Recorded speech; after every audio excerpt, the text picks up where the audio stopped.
بدأت الناس تاخد بالها وبتتساءل دلوقتي عن الأعلام السوداء اللي ظهرت وانتشرت في المظاهرات اللي شهدتها مصر والدول العربية في الفترة الأخيرة، وتم تعليقها على بعض السفارات.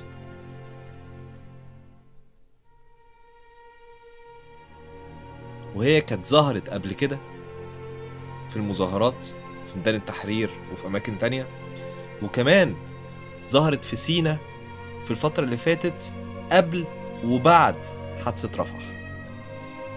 الجرايد والإعلام بدأوا ياخدوا بالهم ويكتبوا عن رفع أعلام القاعدة في الدول العربية، وناس كتير بدأت تسأل إيه العلم ده؟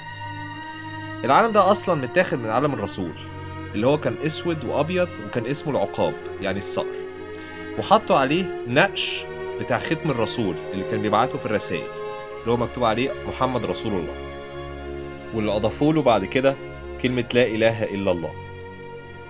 العلم ده أول ما ظهر كان في تنظيم اسمه دولة العراق الإسلامية، وده فرع تنظيم القاعدة في العراق. السؤال دلوقتي، إزاي أعلام تنظيم القاعدة بقت منتشرة في أغلب الدول العربية وبالذات اللي كانت ضد القاعدة وما زالت ضدها؟ ليه الناس في البلاد دي سايبين أكتر تيار متطرف هو اللي بيمشي الأحداث وبيرسم صورة العرب في العالم؟